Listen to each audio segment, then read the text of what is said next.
Hello students, welcome to study 24। तो भाई CHSL का 10+2 का आपका 2024 की जो वैकेंसी है उसका नोटिफिकेशन आ गया है। और कितनी पोस्ट पर इस बार आई हैं वैकेंसीज आपकी?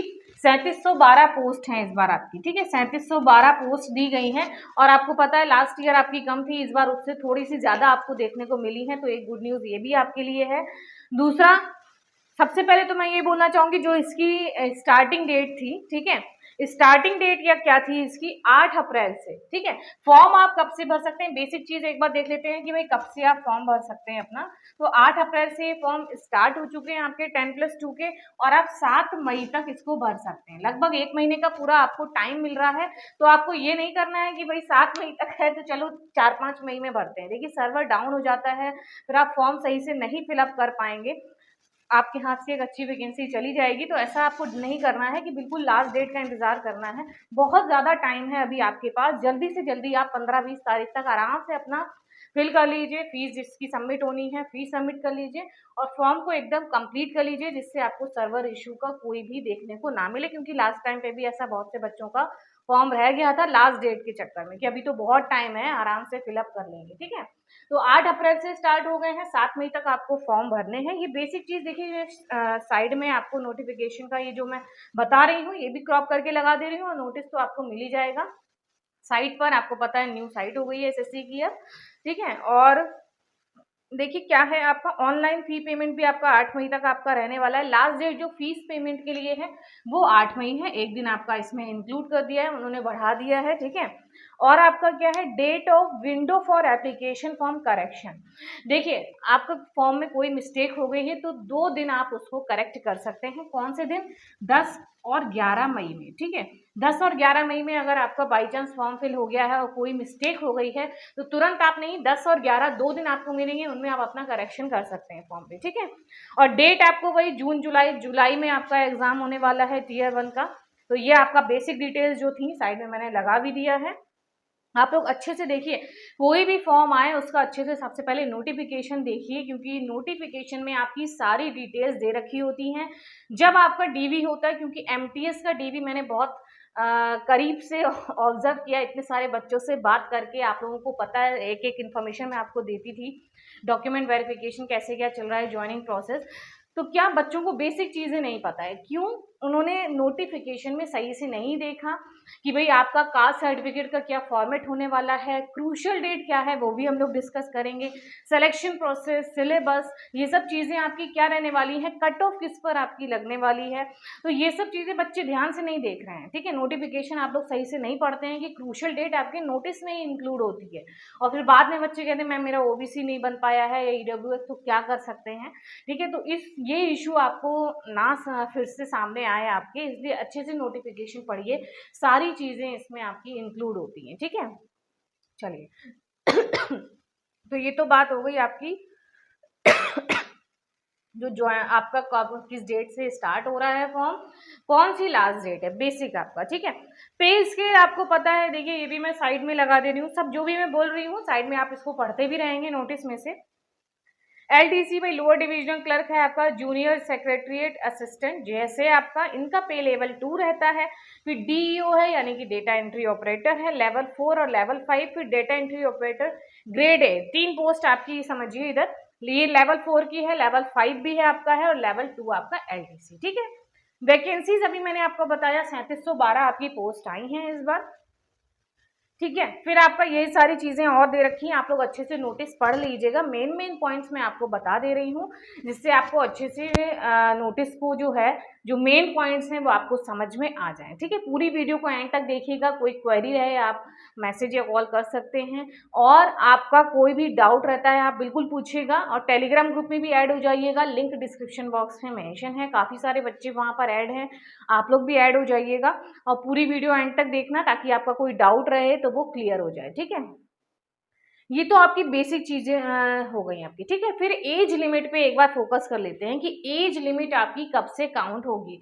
देखिए एज लिमिट आपकी क्रूशियल डेट नहीं है। क्रूशियल डेट हम लोग क्या मानते हैं, क्या होती है क्रूशियल डेट? जो फॉर्म भरने की लास्ट डेट होती है, यानी कि 7 मई आपकी हो गई इधर। ठीक है, लेकिन आपकी एज की क्या आपका दे रखा है, इन्होंने एज के लिए आपको बताया है। देखिए, crucial date for age reckoning is fixed as 1 अगस्त 2024 यानी 1 अगस्त 2024 जो आपका है, यहाँ पर आपकी एज के लिए आपकी क्रूशियल डेट क्या है? 1 अगस्त। 7 मई नहीं है आपकी, 1 अगस्त से आपकी जो है वो आपकी डेट को, जो डेट है आपकी एज की, उसको वहां से कैलकुलेट किया जाएगा वहां तक, ठीक है। In accordance with the provision of DOPT, ये सारी चीजें आपकी दे रखी है। कैंडिडेट बॉर्न नॉट बिफोर 2 अगस्त 97 से पहले आपको नहीं होने चाहिए, और 1 अगस्त 2006 के बाद का कोई भी बच्चा फॉर्म फिल नहीं कर पाएगा। यानी कि जैसे कि अभी आपकी एज नहीं है फॉर्म फिल करने की, कहाँ से कहाँ तक होता है? 18 से 27 एज ग्रुप आपको पता है, 10+2 में फिल करते हैं, काफ़ी एज रिलैक्सेशन भी मिलता है, ओबीसी SC ST वो अभी हम लोग देखेंगे। तो अगर आपकी अभी 18 नहीं है लेकिन अगस्त से पहले 18 हो जाएगी, अभी आपका कौन सा मंथ चल रहा है? अप्रैल चल रहा है, अगस्त से पहले हो जाएगी, तो आप फॉर्म बिल्कुल फिल कर दीजिए, आप उसके लिए एलिजिबल हो जाएंगे, ठीक है। आप समझ रहे हैं?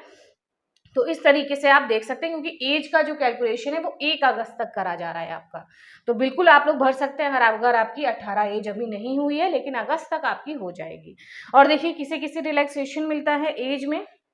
SC ST को 5 साल का रिलैक्सेशन मिलता है, OBC को 3 साल का है, PWD जो अनरिजर्व होते हैं उन्हें 10 ईयर्स, और जो OBC हैं 13 ईयर्स। इसी तरीके से आप देख सकते हैं, काफ़ी लिस्ट है किन किन को कितने कितने एज रिलैक्सेशन कहाँ तक मिलता है, ठीक है। और देखिए डेट ऑफ बर्थ, सबसे ज़्यादा बच्चे कभी कभी गलत भर देते हैं, बिल्कुल सही भरिएगा। जो आपका मैट्रिकुलेशन है, जब आप फॉर्म फिल करें 10th की मार्कशीट के अकॉर्डिंग बिल्कुल सही से आपको अपनी डेट ऑफ बर्थ फिल करनी है, ताकि आपको आगे कोई भी इशू ना हो। अगर आपका रिजल्ट बन जाता है, फिर जब DV वगैरह होता है, तो आपको कोई भी ऐसा इशू ना आए कि मार्कशीट में कुछ और है और आपने जो डॉक्यूमेंट्स मतलब जो फॉर्म में फिल कर रखी हैं चीज़ें वो अलग हैं, ठीक है। बहुत ज़्यादा इशू ऐसा MTS में बच्चों के साथ आया है, क्योंकि उन्हीं का DV मैंने बहुत अच्छे से इस बार देखा है, एक एक बच्चे से प्रॉपर बात करी है, बहुत सारे बच्चे मेरे कांटेक्ट में भी रहे हैं, तो मुझे पता है कि क्या क्या प्रॉब्लम्स आती हैं DV में, ठीक है।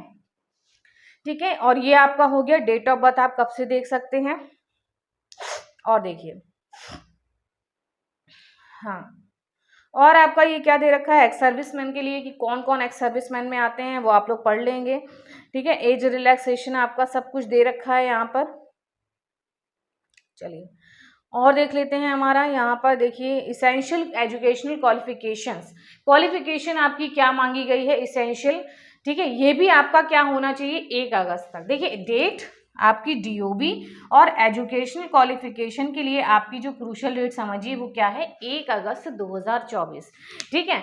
और आपका देखिए डेटा एंट्री ऑपरेटर जो ग्रेड A वाली है, जिसमें आपके डिपार्टमेंट्स कुछ हैं, जैसे मिनिस्ट्रीज हैं, कौन सी? मिनिस्ट्री ऑफ कंज्यूमर अफेयर्स हैं, food and public distribution and ministry of culture.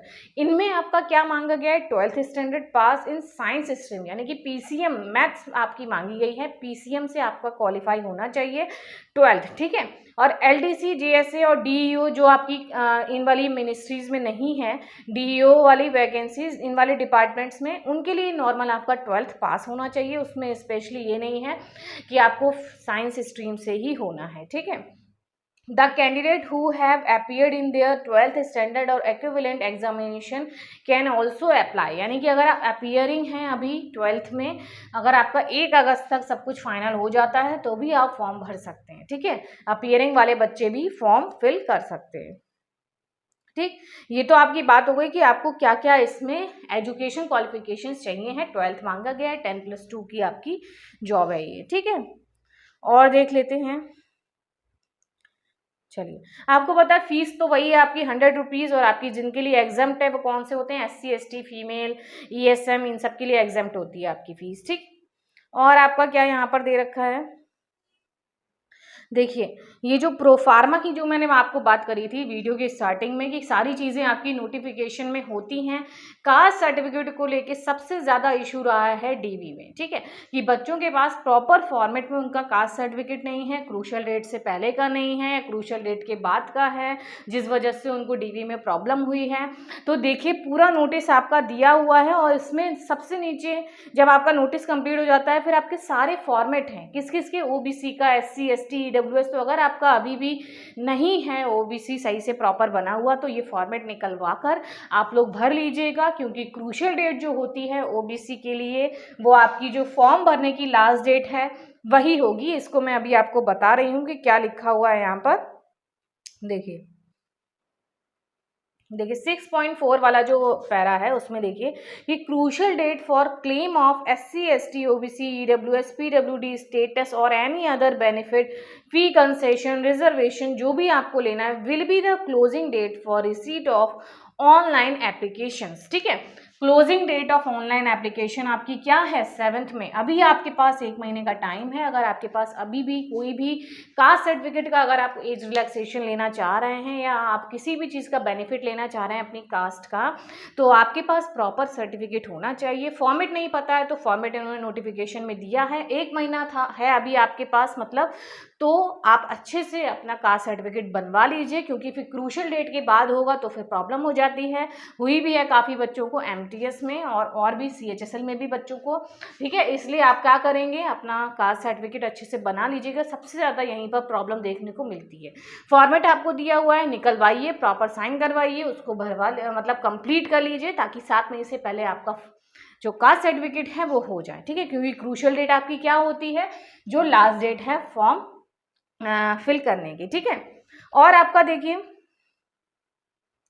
हाँ, और आपका क्या दे रखा है, अ पर्सन, देखिए EWS के लिए फाइनेंशियल ईयर, वैलिड ईयर, बहुत ज़्यादा इशू इसका भी रहा है। जैसे कि मैंने आपको बताया सबसे ज़्यादा जो इशू रहता है DB में वो होता है कास्ट सर्टिफिकेट का, चाहे वो EWS हो, OBC हो, SC ST के तो काफ़ी ईयर्स के चल जाते हैं, लेकिन OBC और EWS में बहुत ज़्यादा इशू रहता है। तो देखिए OBC का मैंने बता दिया, क्रूशियल डेट आपकी ये रही है।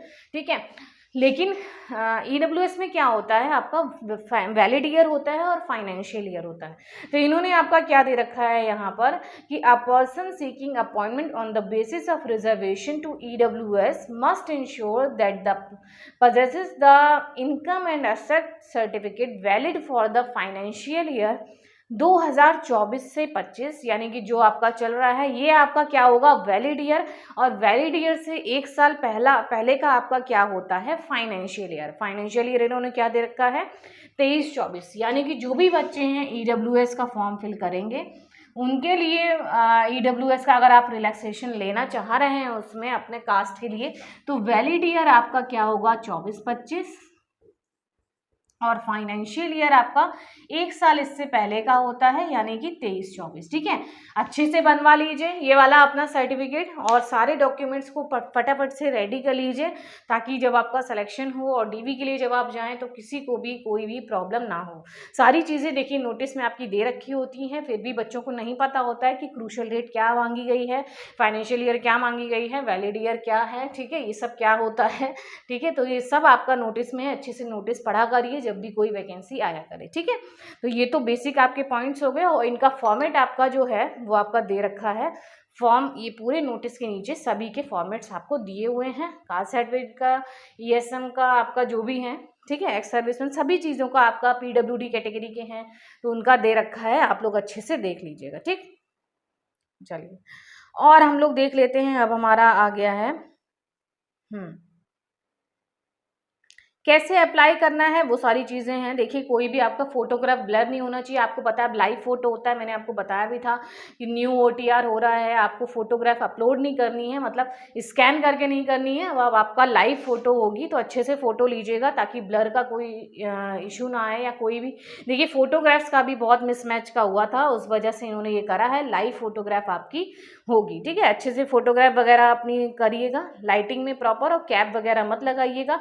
किस तरीके से आपको अपनी फ़ोटो लेनी है ना, वो भी इन्होंने नीचे सब दे रखा है नोटिस में, कि कैसे आपको फ़ोटो अपनी लेनी है। साइड फेस नहीं होना चाहिए, या कैप नहीं लगी होनी चाहिए, या लाइट डिम नहीं होनी चाहिए, आप देख लीजिएगा। ठीक है, ये आपका हो गया, और देख लीजिए और हमारे नोटिस में क्या क्या दे रखा है। अब हम लोग बात कर लेते हैं हमारे स्कीम की। ठीक है, सिलेक्शन प्रोसेस आपका क्या रहने वाला है, सिलेबस आपका क्या रहने वाला है, वो देख लेते हैं। ठीक है, चलिए, तो जो भी बच्चे भाई CHSL की प्रिपरेशन कर रहे हैं उनको मैं बता दूं कि कल से आपकी क्लासेस जो हैं वो स्टार्ट हो जाएंगी। वही टाइम आपका क्या रहता था, डेली लाइव 7 PM पर आपका क्या रहने वाला है CHSL का। अभी हम लोग प्रीवियस ईयर देखेंगे जो 2023 वाला था, कि आपको पता लगे जो भी बच्चे न्यू हैं, न्यू प्रिपरेशन कर रहे हैं, या जो भी आप सबसे पहले कोई भी एग्जाम की प्रिपरेशन करें, आपको पता होना चाहिए कि एग्जाम पैटर्न क्या है, किस तरीके के क्वेश्चंस आपके आते हैं। तो 2023 का हम लोग देखेंगे प्रीवियस ईयर लाइव कल शाम को 7 बजे जो आपकी लाइव टाइमिंग होती थी उसमें हम लोग देखेंगे, ठीक है। क्योंकि नया स्टार्ट करने से पहले आपको प्रीवियस ईयर पता होना चाहिए किस तरीके के क्वेश्चंस आपके आ रहे हैं, ठीक है। आपका एक बार रिवाइज हो जाएगा, फिर उसके साथ ही हम लोग अपने नेक्स्ट क्वेश्चंस देखेंगे। तो स्कीम आपकी क्या है, कैसे आपका सिलेक्शन प्रोसेस होने वाला है। टीयर 1 टीयर 2 आपका रहेगा, ठीक है। आपको पता है टीयर 1 रहने वाला है आपका, प्लस टीयर 2 रहने वाला है, ठीक है। और आपका क्या रहने वाला है, टाइपिंग रहने वाली है। ये आपका सिलेक्शन प्रोसेस रहने वाला है, ठीक है। ये आपका सिलेक्शन प्रोसेस है। क्या होता है, टीयर 1 होता है, फिर टीयर 2 होता है, फिर आपका टाइपिंग होती है, ठीक है। टीयर 1 आपका क्या होता है, इसमें आपका क्वालिफाई करना होता है आपको ये, ठीक है। ये आपको क्वालिफाई यानी कि मतलब आपको इसकी भी मेरिट लगेगी, आप क्वालिफाई करेंगे, लेकिन आपका जो फाइनल सिलेक्शन होने वाला है ना वो टीयर 2 पर बेस है। टीयर 2 पर, टीयर 2 में भी हमारे जो सेक्शंस हैं जिनमें आपकी मैथ्स, रीजनिंग, इंग्लिश, जीएस है, उन पे ही आपका डिपेंड करता है, इस पर आपकी फाइनल मेरिट लगेगी। इससे मतलब नहीं ये पास करके आप यहाँ पर आएंगे फिर आपको टीयर 1 से कोई मतलब नहीं रहने वाला है, फिर आपका सारा फोकस यहाँ रहेगा, इसके मार्क्स आपके इसमें नहीं इंक्लूड होंगे। फाइनल सिलेक्शन आपका इनके मार्क्स पर होगा। कौन से, सेक्शन 1 सेक्शन 2 जो अभी हम लोग सिलेबस में अपना देखेंगे, ठीक है। तो इस पर आपका ये फाइनल सिलेक्शन होने वाला है। टाइपिंग आपकी क्या रहती है, ये भी आपकी क्वालिफाइंग रहती है, ठीक है।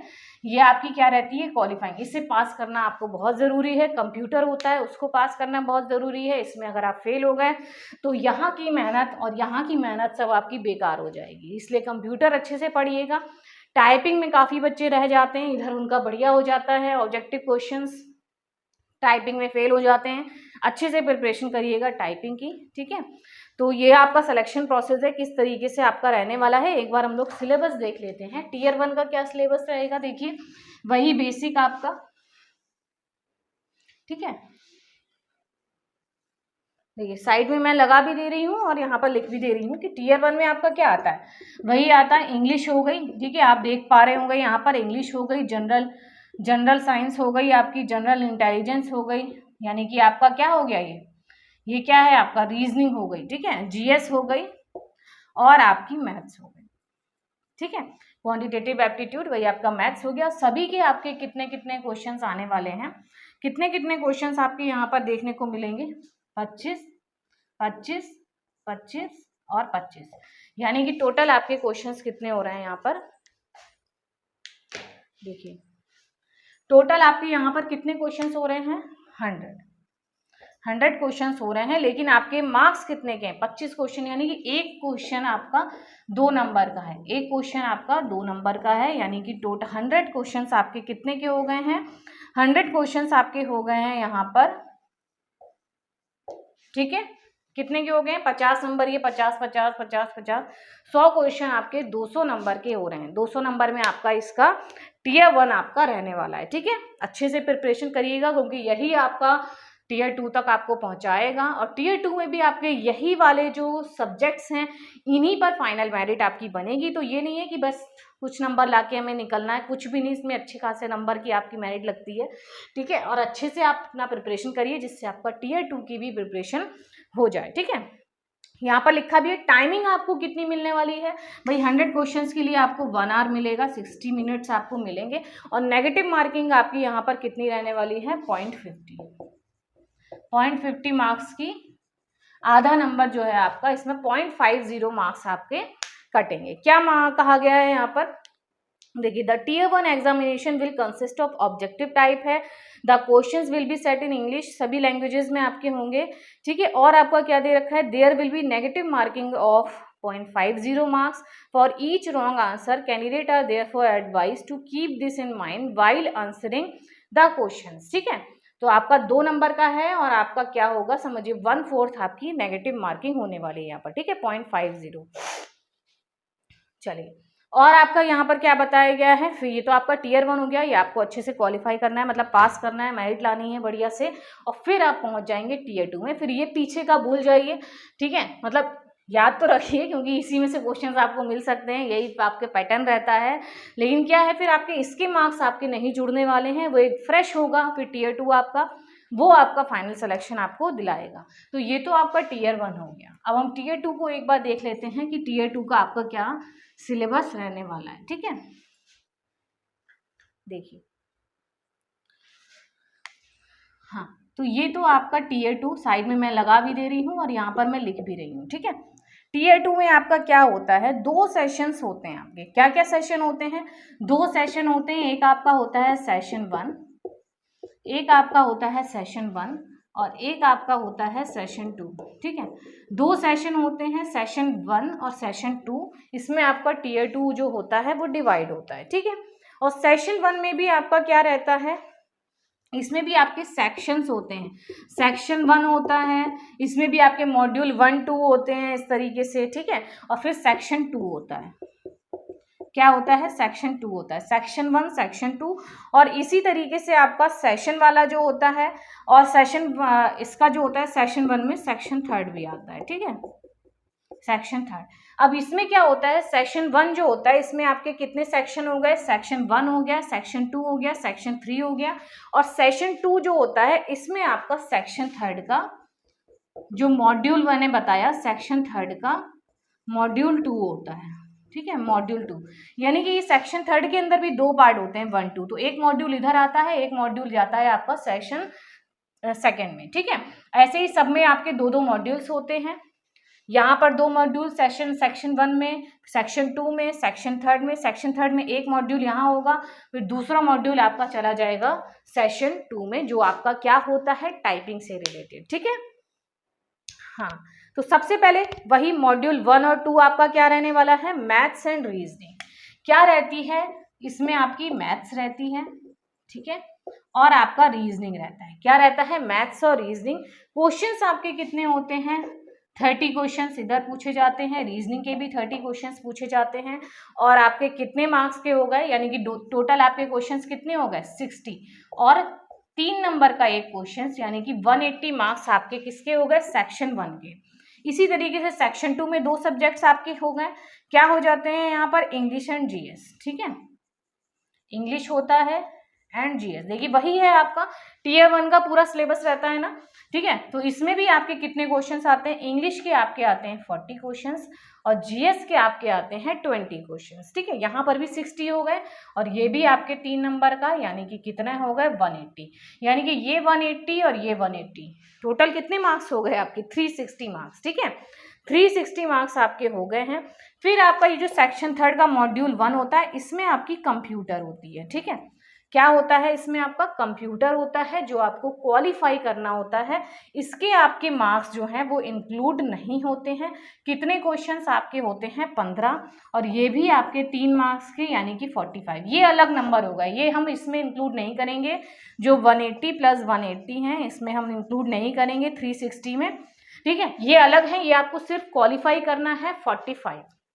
क्वालिफाइंग की क्या परसेंटेज रहने वाली है वो हम लोग देखेंगे अभी, कि क्वालिफाई आपको कितने % मिनिमम करना है। ठीक है, तो ये आपका हो गया मैथ्स, रीजनिंग, इंग्लिश, जीएस, ये आपका मेन है। 180 360 मार्क्स जो हैं इसमें ही आपकी कट ऑफ बनने वाली है। 360 में से आप जितने नंबर लाते हैं वो आपकी फाइनल मेरिट, वो आपको क्वालिफाई करनी है। ठीक है, और ये जो है कंप्यूटर आपको क्वालिफाई करना ही है। ऐसा नहीं, ऐसा हो कि भाई 180 में से तो आप पास हो गए, सेक्शन 1 सेक्शन 2 में पास हो गए, लेकिन कंप्यूटर में फेल हो गए, तो सारी मेहनत आपकी वेस्ट हो जाएगी, क्योंकि कंप्यूटर में बच्चे फेल हुए हैं। ठीक है, कंप्यूटर में बच्चे फेल हुए हैं, अच्छे से कंप्यूटर को पढ़िएगा, जिससे आप इसके मिनिमम जो क्वालिफाइंग मार्क्स हैं वो आप अचीव कर पाएँ। ठीक है, और इसके बाद आपका जो सेक्शन 3 का मैंने बताया, जो आपका मॉड्यूल 2 होता है, जो सेशन 2 में आपका होगा, वो आपका क्या रहता है, जो डीईओ होता है ना, डीईओ जो डेटा एंट्री ऑपरेटर मैंने बताया, उसमें आपकी जो टाइपिंग टेस्ट होती है, स्किल टेस्ट होता है, वो होगा, और नॉर्मल एलडीसी की जो टाइपिंग होगी वो होगा। ठीक है, वो होगा, और ये आपका कितने टाइम के लिए जो डीईओ के लिए है वो 15 मिनट के लिए, और एलडीसी के लिए आपका 10 मिनट की टाइपिंग होने वाली है। ये भी आपको क्या करना है, क्वालिफाई करना है। इसके भी कोई भी मार्क्स आपके यहाँ पर इंक्लूड नहीं होने वाले हैं। तो ये पूरा आपका सिलेबस था। ठीक है, किस तरीके से आपका सिलेबस यहाँ पर पूछा जाने वाला है और किसके मार्क्स आपके यहाँ पर इंक्लूड होंगे। ठीक, चलिए और देख लेते हैं। और अब देखिए नीचे आपकी क्या क्या चीज़ें लिखी हैं कि वही कि टीयर 2 जो है वो 2 सेशंस में आपका होता है। It will be mandatory for the candidates to qualify all the sections of tier 2। सारे सेक्शन टीयर 2 के सारे सेक्शन 1, 2, 3 तीनों को आपको क्वालिफाई करना कंपलसरी है, मैंडेटरी है, ठीक है। और इसमें आपको क्या बताया गया है, there will be negative marking, 1 mark की आपकी रहने वाली है। किसमें रहने वाली है? There will be negative marking of 1 mark for each wrong answer in session 1, session 2 and module 1 और section 3। यानी कि कंप्यूटर में आपकी -1 मतलब 1 मार्क की नेगेटिव मार्किंग और यहाँ पर एक एक नंबर की, यानी कि 3 में से 1 नंबर आपका कटेगा नेगेटिव मार्किंग के लिए। कंप्यूटर में भी आपका यही रहने वाला है, नेगेटिव मार्किंग पे आपका कितना कटने वाला है, 1 मार्क आपका कट जाएगा, ठीक है। और आपका यहाँ पर क्या बताया, module 1 of section 3 computer knowledge test is mandatory but qualifying in nature. Compulsory है, मैंडेटरी आपको ये करना ही है, लेकिन क्वालिफाई है, इसके मार्क्स आपके इंक्लूड नहीं होंगे। कट ऑफ आपकी 360 मार्क्स में से ही बनेगी, ये जो मैथ्स, रीजनिंग, इंग्लिश और जीएस वाला है पोर्शन आपका, ठीक है। ये आपका हो गया है। टाइपिंग टेस्ट भी आपको क्वालिफाई करना है, ये सारी चीज़ें दे रखी हैं। स्किल टेस्ट, डीईओ के लिए अलग स्किल टेस्ट होगा और आपका इसके लिए अलग स्किल टेस्ट होगा एलडीसी के लिए। किस तरीके से आपकी टाइपिंग यहाँ पर मांगी गई है वो सारी चीज़ें की देखिए, जो मेन टॉपिक्स होते हैं जैसे कि टाइपिंग आपका हो गया, तो इसके लिए मैं एक प्रॉपर अलग से वीडियो बनाऊंगी कि टाइपिंग में आपको किस तरीके से डीईओ में क्या क्या चीज़ें मांगी गई हैं और एलडीसी में क्या क्या चीज़ें आपकी मांगी गई हैं, उस पर मैं एक आपको अलग वीडियो में, सेपरेट वीडियो में बताऊंगी कि इनमें टाइपिंग का आपका क्या प्रोसेस रहने वाला है, ठीक है। ये आपका एक बेसिक सिलेबस हो गया कि सिलेबस में आपका क्या क्या चीज़ें आएंगी, ठीक है। चलिए ये हो गया आपका, तो ये आपकी सारी चीज़ें यहाँ पर हो गई हैं और आपको अच्छे से फॉर्म फिल करना है। हाँ, ये देख लेते हैं मोड ऑफ सिलेक्शन में कि आपका ये जो मिनिमम क्वालिफाई मार्क्स हैं वो आपको यूआर के लिए आपको पता है कितने मिनिमम क्वालिफाइंग मार्क्स, ये तो आपका सिलेबस हो गया। अब इन सभी में आपका जो है मिनिमम क्वालिफाइंग मार्क्स आपको किसने लाने हैं, चाहे वो टीयर 1 हो या टीयर 2 हो। यूआर के लिए आपकी कितनी होनी चाहिए, 30% होना चाहिए, 25% ओबीसी के लिए होनी चाहिए। इतने मार्क्स आपको मिनिमम लेके आने, तभी आपकी फर्दर चेकिंग होगी, मतलब आपका आगे प्रोसेस किया जाएगा, ठीक है। ऑल अदर कैटेगरीज जो आपकी हैं, SC ST OBC, ये सब, OBC तो 25 आ गया, बाकी जो है आपकी PWD वगैरह उनके लिए 20%, ये आपको मिनिमम क्वालिफाई करना है। ईच सेक्शन में, ईच सब्जेक्ट में आपको क्वालिफाई करना है, ठीक है। Candidates will be shortlisted for tier 2 examination on the basis of their performance in tier 1, ठीक है। टीयर 1 के अकॉर्डिंग ही आप टीयर 2 के लिए आगे सेलेक्ट होंगे, ठीक है। नॉर्मलाइज स्कोर दिया जाएगा आपका, ठीक है। और आपका क्या है, सेपरेट कैटेगरी आपकी बनेगी डीईओ के लिए अलग, ग्रेड ए के लिए। ग्रेड ए के अलावा जो ग्रेड ए में आपकी कौन सी आनी थी, मिनिस्ट्री ऑफ कंज्यूमर अफेयर्स, ये वाली ना, कल्चर वाली मिनिस्ट्री, तो इनके अलावा जो भी हैं आपके डिपार्टमेंट्स उनकी अलग बनेगी डीईओ के लिए। एलडीसी जेएसए की अलग आपकी मेरिट बनेगी, ठीक है। और आपका क्या दे रखा है, tier 2 examination will be conducted for all the candidates qualified in tier 1। In tier 2 all the candidates will be required to appear in all 3 sections. तीनों ही सेक्शंस को आपको अच्छे से क्वालिफाई करना है, यहाँ पर ये बताया गया है आपको, ठीक है। In tier 2 it will be mandatory for the candidates to qualify all the sections. Tier 2 में आपको सारे सेक्शंस में क्वालिफाई, ये इतने मार्क्स आपको लेकर आने ही हैं, चाहे वो टाइपिंग हो, टाइपिंग में तो आपका वो है, आपका टाइपिंग भी पास करनी है आपको। टाइपिंग में किस तरीके से एरर्स वगैरह, वो मैं अलग से वीडियो आपको बनाऊंगी, ठीक है। आपको मिल जाएगी कल वो वीडियो, ठीक है। कि मतलब जीएस में आपको मिनिमम मार्क्स लाने हैं, कंप्यूटर में मिनिमम मार्क्स लेकर ही आने हैं, ठीक है। ऐसा नहीं, अगर आप इधर मिनिमम मार्क्स नहीं लेके आए तो आपका आगे प्रोसेस नहीं होगा, या इधर सब आप पास कर गए लेकिन कंप्यूटर में मिनिमम मार्क्स नहीं आए तो आप फेल ही हो जाएंगे, ठीक है। फिर आपका आगे कोई टाइपिंग वगैरह नहीं देखी जाएगी। ये सारी चीज़ें आपकी हो गई हैं। चलिए, हाँ, और देखिए मेरिट लिस्ट इन्होंने फिर से दे रखा है कि मेरिट लिस्ट जो होगी will be prepared on the basis of overall performance of candidates in tier 2 examination only. Tier 1 का इस पर कोई भी वो नहीं है, उसमें आप पास करके बस आप किस में आ रहे हैं, टीयर 2 में अच्छे से उसमें मार्क्स लेकर, फिर टीयर 1 से मतलब नहीं रह जाएगा, टीयर 2 पर आपकी फाइनल मेरिट बनने वाली है, उसी पर आपका क्या रहने वाला है, सिलेक्शन रहने वाला है, ठीक है। ये सारी चीज़ें आपकी यहाँ पर हो गई हैं।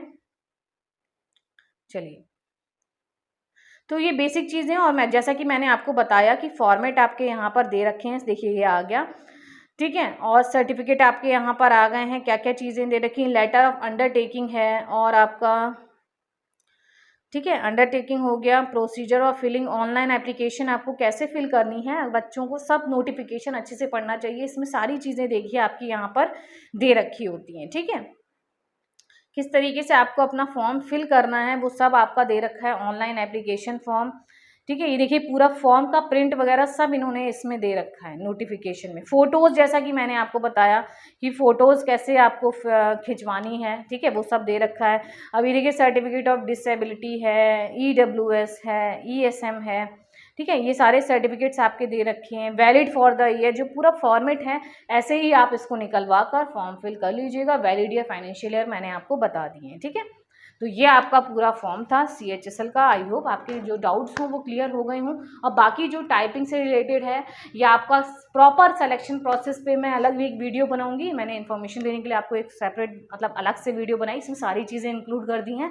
अलग से टॉपिक वाइज मैं वीडियो बनाऊंगी कि भाई टाइपिंग में क्या क्या आ रहा है, सिलेक्शन प्रोसेस बेसिकली आपका किस तरीके से होने वाला है, ठीक है, टाइपिंग में क्या क्या चीज़ें आपकी रहने वाली हैं, क्रूशियल डेट या कास्ट सर्टिफिकेट से रिलेटेड जो भी आपके डाउट्स हैं प्रॉपर मैं उस पर एक ना अलग से वीडियो बना लूँगी। आपके क्वेश्चन पर, जो आपका क्वेश्चन उसी पर आपकी वीडियो आपको प्रॉपर मिल जाएगी, जिससे आपको ज़्यादा ढूंढना ना पड़े, ठीक है। और लेंथी ज़्यादा वीडियो नहीं होगी, आपको अच्छे से उसमें समझ में आ जाएगा, ठीक है। तो ये आपकी प्रॉपर भाई फॉर्म भर लीजिएगा, बढ़िया सी जॉब है आपकी 10+2 की, और अच्छे से फॉर्म को फिल कर लीजिए। लास्ट डेट का इंतज़ार मत करिएगा, जैसे कि मैंने पहले भी बताया, फटाफट से फॉर्म भर लीजिए और प्रिपरेशन स्टार्ट कर लीजिए। इंग्लिश की प्रिपरेशन आप मेरे साथ कर सकते हैं। कल सबसे पहले लाइव शाम को 7 बजे हम लोग क्या देखेंगे, प्रीवियस ईयर CHSL का 2023 वाला किस तरीके के क्वेश्चन आए हैं उनको सब हम लोग सॉल्व करेंगे, सारे क्वेश्चन अपने, फिर हम लोग अपना बेसिक तैयारी करेंगे, ठीक है। तो मिलते हैं फिर आपको नेक्स्ट वीडियो में। आई होप वीडियो आपको अच्छी लगी होगी। कोई डाउट हो तो ज़रूर बताइएगा, जिससे मैं आपकी हेल्प कर पाऊँ, आपको उसी पर प्रॉपर एक वीडियो मैं दे पाऊँ। तो मिलते हैं फिर नेक्स्ट वीडियो में। Thank you.